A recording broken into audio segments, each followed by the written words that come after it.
Imagina por un momento ser la empresa tecnológica más poderosa del planeta. Tienes el monopolio, tienes el dinero infinito y acabas de lanzar tu procesador más rápido hasta la fecha. Pero hay un pequeño problema, un problema físico y catastrófico. Tu obra maestra tecnológica genera tanto calor que literalmente está derritiendo las computadoras portátiles por dentro. Estás al borde del colapso y tu competencia está a punto de devorarte vivo. Entonces, ¿qué harías? Pues Intel, en medio del pánico a principios de los años 2000, tomó una decisión algo radical. Enterraron su orgullo corporativo y financiaron un proyecto secreto a miles de kilómetros de Silicon Valley. Un pequeño grupo de ingenieros rebeldes creó un chip que desafiaba todo lo que nos habían enseñado sobre el rendimiento. No era el más rápido, no tenía los números más grandes, pero escondía un secreto arquitectónico que no solamente salvó a la compañía de la ruina absoluta, sino que sentó las bases de absolutamente todos los procesadores modernos que utilizamos al día de hoy.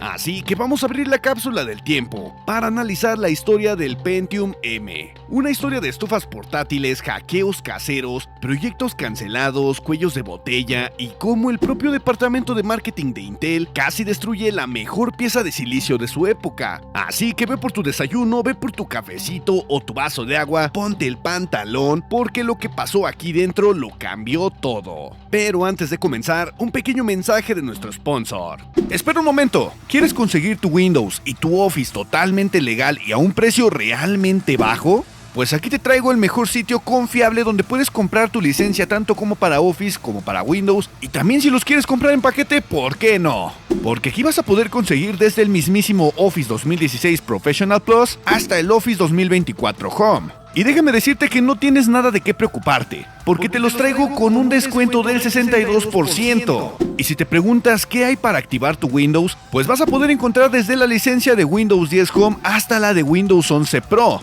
Y no solo eso, porque no voy a permitir que te comas el precio completo y te traigo un descuento del 50% para tu licencia de Windows. Y como bien te lo dije, si quieres combinar y comprar tanto como Office como Windows 11, también están en descuento del 62%. Así que corre y compra tus licencias. Pero ahora sí, continuemos con este video. Para entender el origen de Pentium M tenemos que ir exactamente una generación hacia atrás y ver el crimen que Intel cometió contra su propio silicio. A finales de los años 90 y en el año 2000, Intel tenía oro puro en sus manos con la arquitectura P6 de los Pentium 3, específicamente su revisión para portátiles. El Pentium 3 Tualatin, fabricado a 130 nanómetros, era una joya absoluta. Tenía 512 kilobytes de caché L2, era eficiente, era fresco y por supuesto rendía de maravilla en las laptops. Pero Intel, cegado por el mito de los megahertz, decidió que el Pentium 3 ya no sonaba nada cool, así que lo desvivieron prematuramente para meter a la fuerza su nueva arquitectura NetBurst, el Pentium 4M. Pero no debemos confundirlo con el protagonista del cual vamos a hablar al día de hoy. La filosofía de diseño era simple: métele más megahertz, como si no hubiera un mañana. NetBurst tenía un pipeline o tubería de instrucciones de 20 etapas, que luego subirían a más de 30, y eran más largas que la lista de excusas de tu ex, diseñadas exclusivamente para alcanzar frecuencias altísimas sacrificando eficiencia.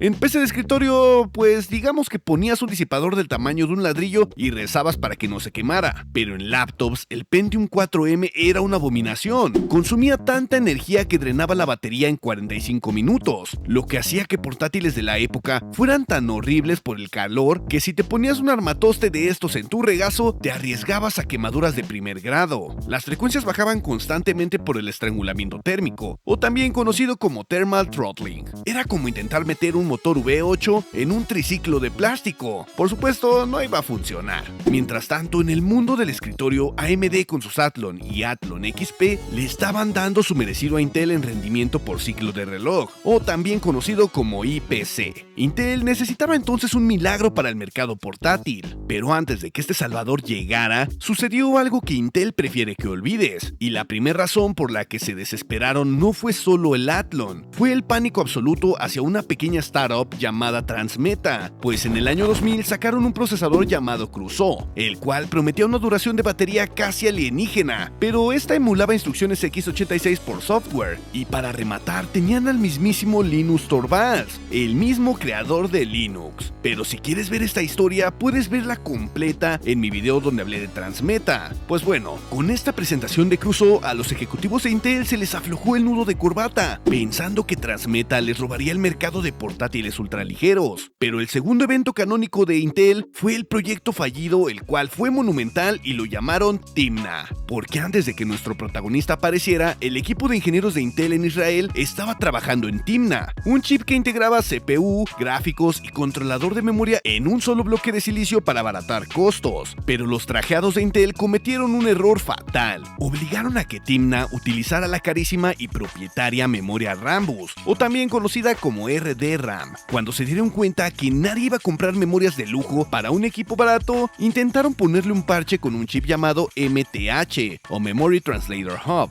y con este pequeño cacharro utilizarían memoria RAM normal. Pero entonces, ¿cuál fue el resultado? Pues el MTH era defectuoso, las computadoras fallaban demasiado, y el proyecto Timna fue cancelado y encerrado en septiembre del año 2000. Cuando cancelaron este desecho tecnológico, dejaron a los ingenieros de Israel muy enojados, y también con agenda libre, listos para enfocarse en el chip que realmente importaba. Así que en el centro de diseño de Intel en Haifa, Israel, este grupo de ingenieros miró el Pentium 4 y dijeron: esto es una basura para portátiles. Así que hicieron algo que en Intel era casi una herejía en ese momento. Miraron hacia atrás, muy hacia atrás. Todo esto para encontrar el verdadero ADN del Pentium M. Tenemos que regresar hasta el año 1995 para entenderlo, al mismísimo legendario Pentium Pro. Este chip sentó las bases de la arquitectura P6. Los ingenieros de Israel tomaron esa misma base prehistórica que había evolucionado hasta el querido Pentium 3 Toalatin y decidieron fortalecerla al máximo. Es casi poético. La salvación del mercado portátil del siglo XXI fue en esencia un procesador de servidores de a mediados del año 90 supervitaminado. Y hay que reconocer que su objetivo no era llegar a los 3 GHz para que los de marketing hicieran carteles bonitos. Su objetivo era implementar un concepto que hoy domina la industria, pero que en ese entonces era una locura: el performance per watt, o rendimiento por vatio. Hacer más trabajo consumiendo menos energía para que las laptops volvieran a ser portátiles. Y así es como nació el proyecto Banias. En marzo del año 2003, Intel lanza oficialmente el Pentium M, basado en el núcleo Banias. Y aquí es donde nos ponemos técnicos para ver cómo humilló a la generación anterior. Frente al Pentium 4M, Banias era pura brujería. Fabricado en 130 nanómetros y con 77 millones de transistores, venía en el socket 479, el cual tenía 478 pines, sí, Intel siendo Intel para que no le metieras por accidente en una placa de escritorio. Venía con un bus frontal o FSB de 400 megatransfers y una memoria caché L2 de 1 megabyte, pero el secreto de su éxito estaba en su Execution Engine, o motor de ejecución. A diferencia de las tuberías kilométricas del Pentium 4, Banias tenía un pipeline corto de solo 12 a 14 etapas. Esto significaba que si el procesador se equivocaba al predecir una instrucción, el castigo y el tiempo perdido por vaciar la tubería era mínimo. Y de esta manera introdujeron algo llamado Micro-Ops Fusion. El procesador tomaba dos instrucciones x86 independientes pero relacionadas. Las pegaba con cinta adhesiva y las procesaba como una sola microoperación en el pipeline. Menos trabajo, menos energía, y así es como añadieron un administrador de pila dedicado y un sistema de predicción de salto súper agresivo. Pero realmente lo que revolucionó el performance per watt fue cómo gestionaban el reposo. Introdujeron la tecnología Enhanced Speed State, la cual era dinámica, junto con los estados C o C-States. El procesador no solo bajaba sus frecuencias, podía saltar entre el estado C0 trabajando a tope, el C1, el cual era reposo ligero, C2, C3 y el legendario estado C4, Deep Sleep. En el estado C4 el chip cortaba el voltaje casi a cero y apagaba secciones enteras del caché L2 cuando no tecleabas. Por eso el consumo o TDP era ridículamente bajo, pasando de 22 o 24 watts normales hasta los incluso 12 watts en modo de bajo voltaje y apenas 5 watts en ultra bajo voltaje. Y hay que recordar que Banias tenía soporte para instrucciones SSE y SSE2, pero carecía de SSE3 y también incluía PAE o Physical Address Extension, instrucción que servía para direccionar más memoria RAM. Pero ojo con esta pequeña limitación, seguía estando anclado a la arquitectura de 32 bits. Aquí no había nada de 64 bits, bueno, aún. Pero hablando del PAE, aquí hay algo que hizo llorar lágrimas de sangre a la comunidad de software libre. Banias físicamente soportaba PAE, pero a los ingenieros de Intel se les olvidó programar la bandera correspondiente en el registro del CPU ID, por lo que el procesador era incapaz de decirle al sistema operativo que sí tenía esta función. Años después, cuando los inteligentes querían revivir estas viejas ThinkPads instalando distribuciones modernas de Linux, el instalador leía el CPU ID, creía que el procesador era chatarra incompatible y abortaba la instalación, haciendo que la única forma de revivir tu vieja laptop era entrar a la consola como un hacker de película de los 90s y forzar el arranque con el comando oculto ForcePy. Un error de una sola línea de código que frustró incluso a miles.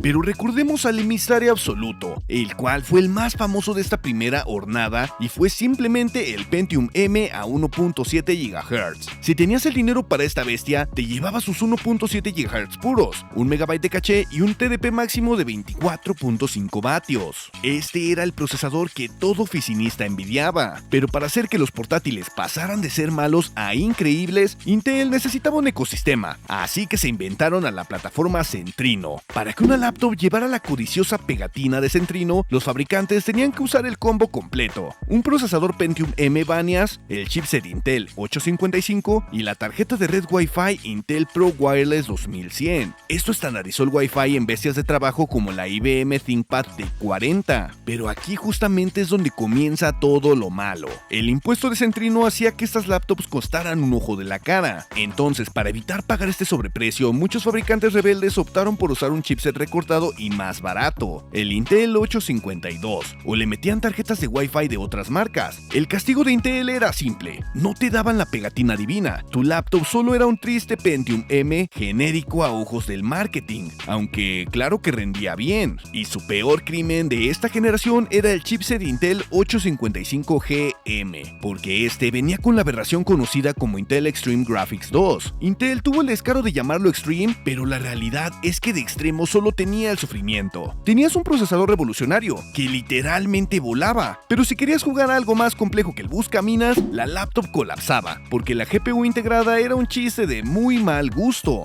Pero vamos a poner los pies en la tierra, porque Pentium M no era perfecto y tenía un rival que lo hacía sudar sangre. Mientras Banias competía inicialmente contra el digno Athlon XP-M, el verdadero monstruo de AMD llegó para enfrentarse a la segunda generación de Intel, el móvil Athlon 64 y posteriormente los Turion 64. Entonces aquí es donde se veían las costuras del diseño de Intel, porque AMD trajo a los portátiles las instrucciones de 64 bits, mientras el Pentium M seguía siendo un chip de 32 bits, pero la verdadera paliza técnica estaba en la memoria. AMD había integrado el controlador de memoria directamente en la CPU. El procesador de AMD hablaba con la memoria RAM sin intermediarios, y el Pentium M pues seguía usando el arcaico Frontside Bus o FSB. El procesador de Intel tenía que salir del encapsulado y pedirle permiso al puente norte dentro de la placa madre para acceder a la memoria RAM. Esto creaba un cuello de botella y latencia bastante frustrante. En tareas crudas, matemáticas pesadas o juegos, si lo emparejabas con gráficas de ATI dedicadas, el Athlon 64 despedazaba al Pentium M, gracias a ese acceso directo a la memoria. Pero Intel tenía la corona absoluta de la batería y la temperatura, aunque AMD tenía la corona del ancho de banda y por supuesto sus poderosos 64 bits. Pero con AMD respirándoles en la nuca, Intel lanza la segunda generación, el núcleo Dothan. Pero su nacimiento fue casi un desastre. Antes de que Dothan saliera al mercado, Intel sudó sangre. Bajar el proceso litográfico a los gloriosos 90 nanómetros, claro que no fue gratis. Las primeras obleas de silicio tenían un problema asqueroso de fuga de corriente, o también conocido como current leakage, porque básicamente el chip perdía energía como un colador, calentándose de más y arruinando el sacrosanto límite térmico de 21 vatios que querían mantener. Tuvieron que retrasar el lanzamiento varios meses para poder arreglar esta metida de pata y además optimizar la fabricación. Pero cuando por fin salió en mayo del año 2004, claro que valió la pena. Dothan destruyó por completo a Banias. Al bajar de 90 nanómetros, el recuento de transistores se disparó a 140 millones. ¿La razón principal? Pues Intel embutió 2 MB de caché L2, exactamente el doble que la generación anterior. Además, mejoraron el prefetcher de datos de la memoria y subieron el FSB de 400 a 533 megatransfers. Todo esto se tradujo en una mejora de rendimiento de casi un 20% sobre Banias a la misma frecuencia, manteniendo exactamente exactamente el mismo consumo de 21 vatios. Era pura magia negra térmica. Pero además del rendimiento, Intel tuvo que apagar un incendio de software, porque en esta época debemos recordar que Windows XP estaba siendo devorado vivo por un virus y gusanos que usaban la técnica del desbordamiento de buffer. Para detener esta masacre, en las revisiones posteriores de Dothan, las que terminaban con la letra J como el Pentium M755J, Intel integró de urgencia el XD Bit, o también conocido como EGQ Disable Bit. Esta barrera por hardware le permitía al procesador marcar ciertas áreas de la memoria como no ejecutables, bloqueando en seco al malware antes de que infectara el sistema de la mano del Servipack 2 de Windows XP. Y si hablamos de fama, el verdadero y absoluto dios del Olimpo de esta arquitectura fue el Pentium M780, el cual llegó a mediados del año 2005, pero con Dothan llegó la actualización de la plataforma Centrino, también conocida como Sonoma. Esto introdujo al chipset de Intel 915 Express, el cual trajo soporte para memoria RAM DDR2 a 533 MHz, un bus PCI Express, audio de alta definición y la nueva tarjeta Wi-Fi Pro Wireless 2915 ABG. Intel también intentó arreglar su problema gráfico introduciendo el Intel GMA 900, pero ¿esto era mejor que la porquería de Extreme? Pues sí, pero ¿servía para jugar? Pues sigue soñando. Carecía de soporte de hardware para procesamiento de vértices, así que Dothan tenía que hacer el trabajo sucio de la GPU, creando un cuello de botella frustrante para los usuarios. Pero justo aquí se pone buena la historia. La comunidad entusiasta se volvió loca. Fabricantes como Asus olieron la sangre y lanzaron sus adaptadores profanos, como el infame Asus CT479. Los veteranos compraban procesadores de portátiles Dothan, los montaban en sus torres gigantes y hacían llorar a los usuarios de AMD FX y Pentium 4.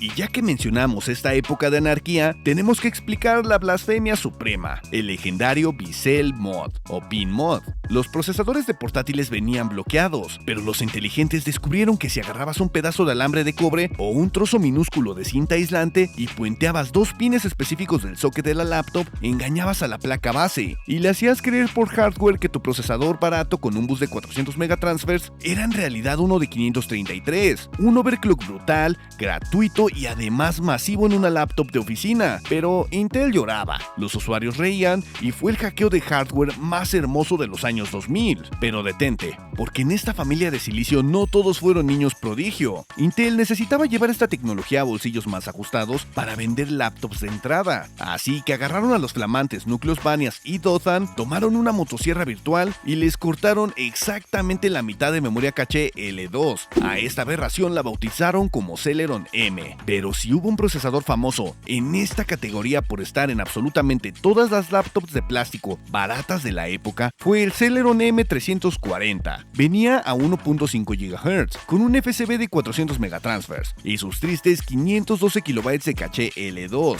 Y esto es clave para entender qué hacía mala a una laptop económica, porque el verdadero crimen no fue quitarles memoria, fue que Intel en su infinita avaricia para justificar que compraras el Pentium M, que era más caro, le desactivó por hardware la tecnología Speed Steep y los estados profundos C4 a los Celeron M. ¿Cuál fue el resultado? Pues el pobre Celeron M340 funcionaba a su máxima frecuencia y voltaje todo el tiempo, drenando la batería barata con la misma voracidad que tu cuñado en barra libre de una boda. Incluso si solo estabas mirando el escritorio de Windows, destrozaron la autonomía móvil solo por su hambre. Pero vamos a poner justo en este momento una lápida por Crofton. Por allá del año 2004, los ingenieros de Intel desarrollaban este chip como un derivado directo de Dothan, pensado para reducir los costos de la placa base a unas más baratas. Pero los ejecutivos vieron que el núcleo Johan, el inminente chip de doble núcleo, ya estaba muy avanzado, así que decidieron meterle un tiro por la nuca a Crofton. Entonces, si el Pentium M era tan bueno, ¿por qué dije al principio que tenía problemas? Pues el fracaso no fue el chip, fue la narrativa. Intel había adoctrinado a los consumidores durante media década con el mito de los megahertz. Convencieron al mundo de que los gigahertz eran la única métrica que importaba.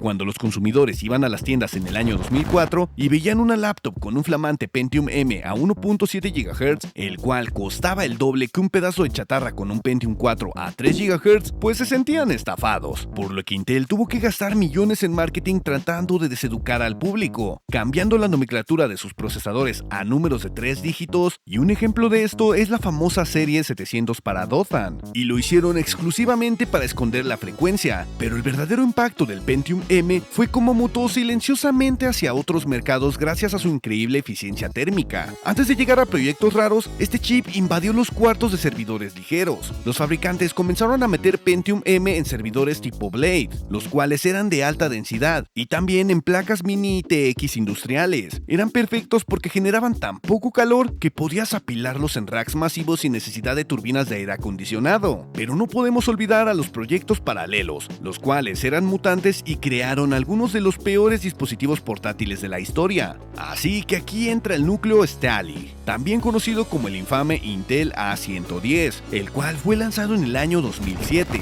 Este era un núcleo Dothan viejo y encogido. Tenía unos tristes 800 MHz, 512 KB de caché L2, un bus de 400 megatransfers y un TDP minúsculo de tan solo 3 watts. Pero ¿para qué servía? Pues para los UMPC o los Ultramobile PCs, equipos espantosos como el Samsung Q1 o el mismísimo Fujitsu Livebook U810, con unas pantallas tan horribles que requerían que las apuñalaras con un lápiz óptico para hacer clic. Fue un mercado que nació incluso muerto y fracasó miserablemente porque al ejecutar Windows Vista con un chip A110 a 800 MHz era considerado un crimen de guerra según la Convención de Ginebra. Pero el verdadero colmo al exprimir el silicio fue el proyecto Tolapai, oficialmente el Intel EP80579, el cual fue lanzado en el año 2008. Esta abominación corporativa fue el primer System on a Chip o SoC de Intel en años. Agarraron un viejo núcleo Pentium M, le pegaron con chicle el controlador de memoria y las conexiones de red en el mismo silicio, y esta aberración la venderían para routers, sistemas embedidos y maquinaria industrial. Era literalmente el alma de un Pentium M trabajando como obrero en fábricas, cuando la familia Core incluso ya dominaba el mundo entero. Pero justo antes de evolucionar a la siguiente generación, el Pentium M logró el mayor golpe político en la historia de la informática. Así que en el año 2005, Steve Trabajos se sube a un escenario en la conferencia de desarrolladores de Apple o WWDC y suelta una bomba atómica. Apple abandona a su socio histórico y manda a los procesadores PowerPC de IBM al basurero para pasarse a Intel. Pero ¿por qué hizo esta jugada? Pues Trabajos puso una diapositiva gigante en la pantalla que mostraba el estancamiento de IBM frente a las proyecciones de Intel. La métrica clave que convenció a Steve Trabajos de cometer la máxima traición tecnológica fue exactamente el evangelio de los ingenieros de Haifa, el performance per watt,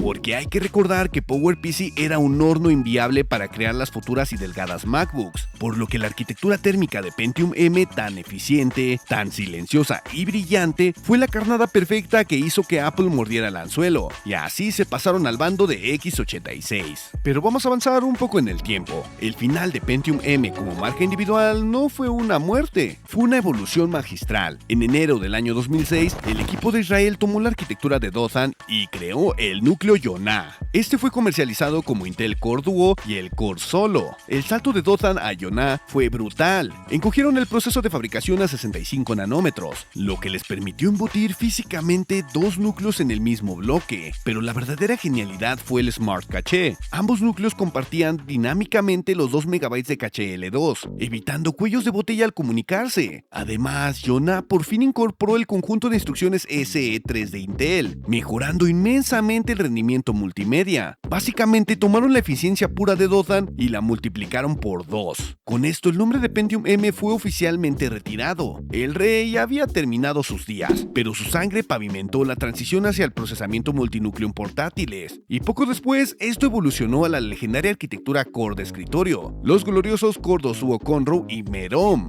que finalmente mandó la arquitectura Networks al infierno del silicio, del cual nunca debió haber salido. Pero aquí es donde la historia se vuelve oscura, triste y comercialmente asquerosa, porque si algo sabemos de Intel es que nunca deja morir una marca registrada si le puede sacar unos centavos más. El nombre de Pentium tenía demasiado peso histórico, así que decidieron profanar su tumba para vender procesadores de gama baja. Poco después de acabar con la vida del Pentium M, Intel sacó la línea Pentium Dual Core, la cual iba dirigida para portátiles y escritorio, y aunque suena potente, pues esto era mentira. eran núcleos Yonah, Merom o Penryn, a los que se les pasaba un serrucho por la memoria caché L2 y les bajaban el bus frontal. Pero el verdadero insulto a la inteligencia del consumidor llegaría en las décadas siguientes con los infames Pentium Silver y Pentium Gold. Imagina que vas a una tienda, ves una portátil barata que dice Intel Pentium Inside y piensas que al menos serviría para la oficina. Te lo llevas a casa y descubres que abrir 3 pestañas de Chrome hace que el procesador pida piedad. Pero ¿por qué pasa esto? Porque muchísimos de estos supuestos Pentium eran en realidad procesadores de la familia Atom disfrazados. Sí, el mismo Atom de las infames netbooks que se trababan al abrir el mismísimo Paint. Una estafa magistral de marketing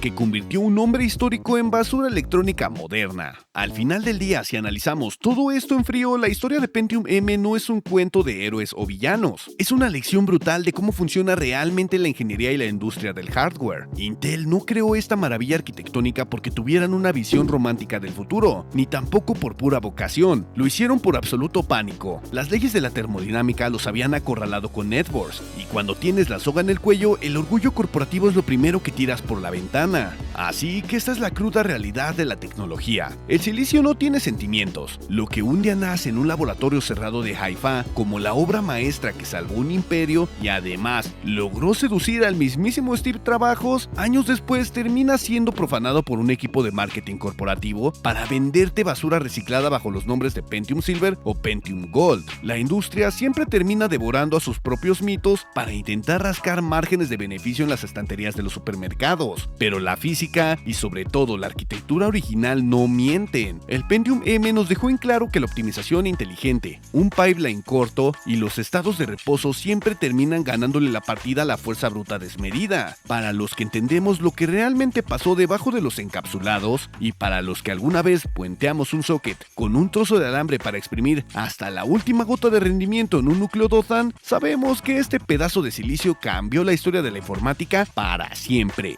Pero antes de que te vayas, quiero mencionarte que abrí un apartado de membresías, así que te invito a verlo y si quieres ayudarme, te agradezco de corazón que te unas a esta comunidad. Y si te gustaría saber de algún tema en especial, de algún procesador, puedes hacérmelo saber igual en la caja de comentarios. Estoy pensando en abrir un apartado de encuestas, donde ustedes mismos elijan el próximo tema del video. Así que si estás escuchando esto, estate atento a las encuestas, porque estaré dejando 3 opciones para el próximo video en la próxima encuesta del canal. Te invito a darle like al Hyper y a suscribirte. También a seguirme en mis redes sociales, las cuales estarás viendo en pantalla. Y si quieres apoyarme con un super, claro que puedes hacerlo. Te dejo en pantalla cómo hacerlo. Así que yo soy Alan, el gamer desempleado, y nos veremos en el próximo capítulo.